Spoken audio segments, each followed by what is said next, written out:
ओम शांति।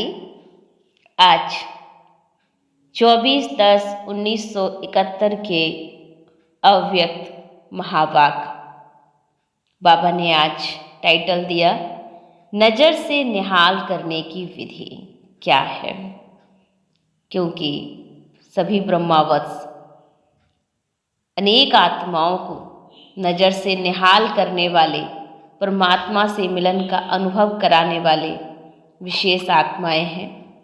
तो बाबा ने इसलिए नज़र से निहाल करने की विधि बताई, किस तरह से आप अनेक आत्माओं को साक्षात्कार करा के बाबा का बच्चा बना सकते हो और अपनी स्थिति से अनेक प्रकार की परिस्थितियों को हल कर सकते हो।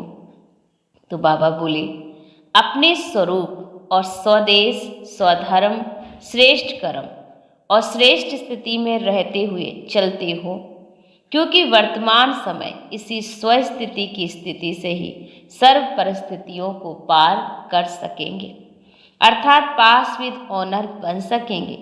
सिर्फ 100 शब्द भी याद रहे तो स्वस्वरूप स्वधर्म स्वदेश ऑटोमेटिकली याद रहेगा। तो क्या 100 शब्द याद नहीं रह सकता?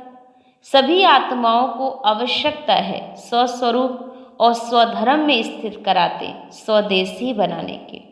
तो जिस कर्तव्य के लिए निमित्त हो, अर्थात वह जिस कर्तव्य के लिए अवतरित हुए हो, तो क्या कोई कर्तव्य को वह अपने आप को जानते हुए मानते हुए भूल सकते हो क्या? आज कोई लौकिक कर्तव्य करते हुए अपने कर्तव्य को भूलते हैं। डॉक्टर अपने डॉक्टरी के कर्तव्य को चलते फिरते खाते पीते अनेक कार्य करते हुए यह भूल जाता है क्या कि मेरा कर्तव्य डॉक्टरी का है। तुम ब्राह्मण जिन्हों का जन्म और कर्म यही है कि सर्व आत्माओं को स्वस्वरूप स्वधर्म की स्थिति में स्थित कराना, तो क्या ब्राह्मणों को व ब्रह्मा कुमार कुमारियों को यह अपना कर्तव्य भूल सकता है? दूसरी बात, जब कोई वस्तु सदाकाल साथ है, सम्मुख रहती है, वह कभी भूल सकती है क्या? अति समीप ते समीप और सदा ही साथ रहने वाली चीज कौन सी है? आत्मा के सदा समीप और सदा साथ रहने वाली वस्तु कौन सी है? शरीर। यह तो सदैव साथ होने के कारण निरंतर याद रहता ना, भुलाते हुए भी भूलता नहीं है ना। ऐसे ही अब आप श्रेष्ठ आत्माओं के सदा समीप और सदा साथ रहने वाला कौन है? बाप दादा सदा साथ सम्मुख है, जबकि देह जो साथ रहती है ना, वह कभी भूलती नहीं है। तो बाबा इतना समीप होते हुए भी क्यों भूलता है? वर्तमान समय कंप्लेन क्या करते हो? बाबा की याद भूल जाती। बहुत जन्मों से साथ रही हुई वस्तु देह व देह के संबंधी नहीं भूलते, तो जिससे सर्व खजानों की प्राप्ति होती है वह सदा पास है, वह क्यों भूलना चाहिए? चढ़ाने के लिए बाबा कहते हैं, चढ़ाने वाला याद आना चाहिए या गिराने वाला याद आना चाहिए, क्योंकि मनुष्य आत्माओं की एक आदत हो गई है। जो हमें दुख देते हैं हम उसे कभी नहीं भूलते, जो हमें सुख देता है उसे हम बहुत जल्दी भूल जाते हैं। तो बाबा ने कहा कि ऐसे ही जो है गिराने वाला रावण, जिसको तुम याद रखते हो, और मैं जो तुम्हें सदा ही उठाने वाला हूँ, तुम्हें चढ़ाने वाला हूँ, और तुम मुझे भूल जाते हो। अगर ठोकर लगाने वाला भूल से भी याद आएगा तो उनको हटा देंगे ना। तो चढ़ाने वाला क्यों भूलता है? जब ब्राह्मण अपने ही स्वस्थिति में स्वस्मृति में व श्रेष्ठ स्मृति में स्थित रहें तो अन्य आत्माओं को स्थित करा सकेंगे ना। आप सभी इस समय बाबा के साथ साथ इसी कर्तव्य के लिए निमित्त हो। हर आत्मा की बहुत समय से इच्छा व आशा कौन सी रहती है? निर्वाण व मुक्ति धाम में जाने की इच्छा अनेक आत्माओं को बहुत समय से रहती आई है।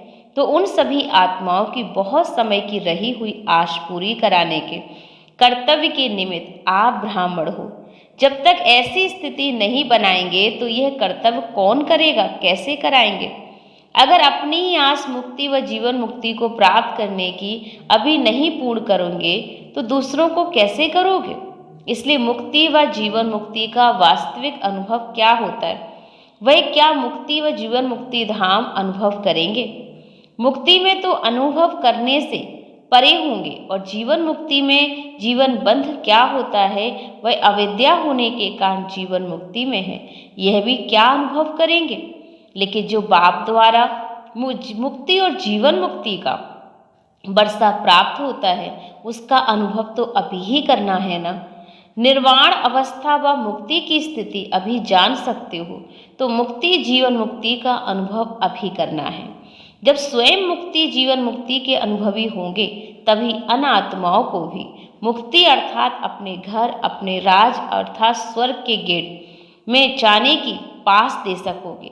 जब तक बाबा ने कहा ब्राह्मण किसी भी आत्मा को गेट पास नहीं देंगे तो वह पास ही नहीं कर सकेंगे। तो मुक्ति जीवन मुक्ति धाम के गेट पास लेने वालों की बड़ी लंबी क्यू होती है। तो आप लोगों के पास लगने वाली है ना ये क्यू। अगर गेट पास देने में देरी लगाई तो समय टू लेट हो जाएगा।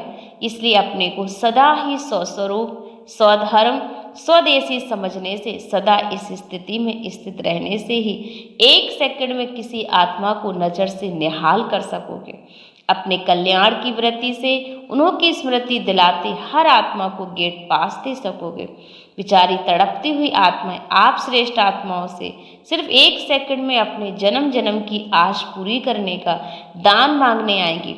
तो इतनी सर्व शक्तियां जमा की हैं।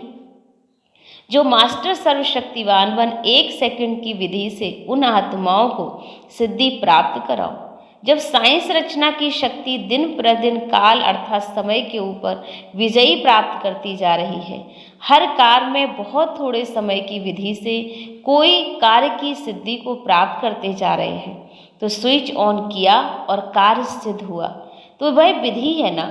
तो क्या मास्टर रचयिता अपने साइलेंस की शक्ति से व सर्व शक्तियों से एक सेकंड की विधि से कोई को सिद्धि नहीं दे सकते हैं?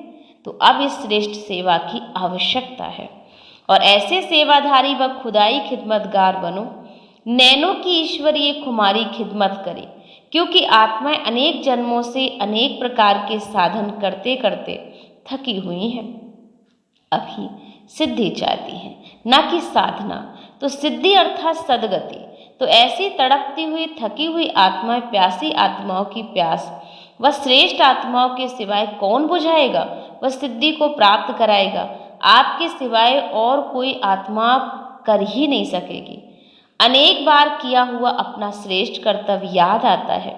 जितना जितना श्रेष्ठ स्थिति बनाते जाओगे उतना आत्माओं की पुकार के आलाप आपको वे शक्तियों का आह्वान करने की आलाप तड़पती हुई आत्माओं के अनाथ मुखड़े थकी हुई आत्माओं की सूरतें सब दिखाई देंगी।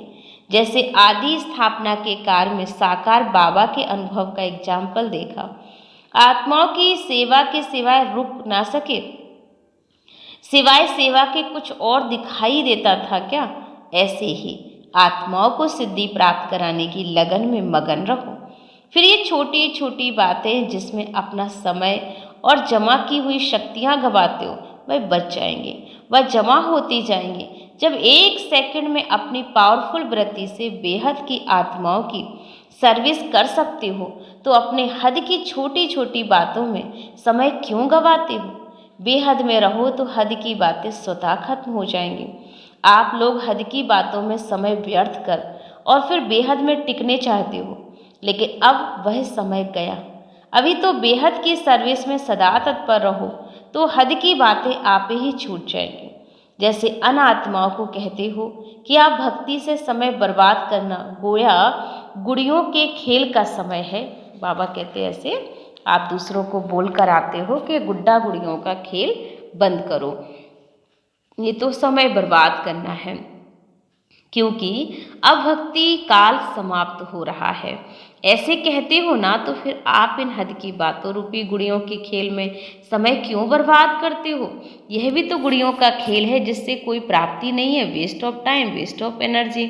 तो बाबा भी कहते ना अभी इस गुड़ियों के खेल का समय समाप्त हो रहा है। जैसे आजकल के समय कोई नया फैशन निकले और फैशन के समय कोई पुराना फैशन करता चले तो उसको क्या कहेंगे? तो इन छोटी छोटी बातों में समय गंवाना यह पहले का पुराना फैशन है। अभी यह नहीं करना है। जैसे आप लोग भी कोई कोई को कहते हो ना कि अभी के समय प्रमाण हैंडलिंग तो पुरानी हैंडलिंग नहीं दो, फलाने की पुरानी हैंडलिंग है, उनकी नई हैंडलिंग है, ऐसे कहते हो ना, तो अपने को हैंडलिंग कर देना यह भी पुरानी हैंडलिंग है। इसलिए बाबा समझाते हैं तो करना क्या है, यह भी पुरानी हैंडलिंग नहीं चाहिए बाबा को। जैसे दूसरों को पुरानी हैंडलिंग जचती नहीं है तो अपने को फिर तक पुरानी हैंडलिंग में क्यों चलाते हो।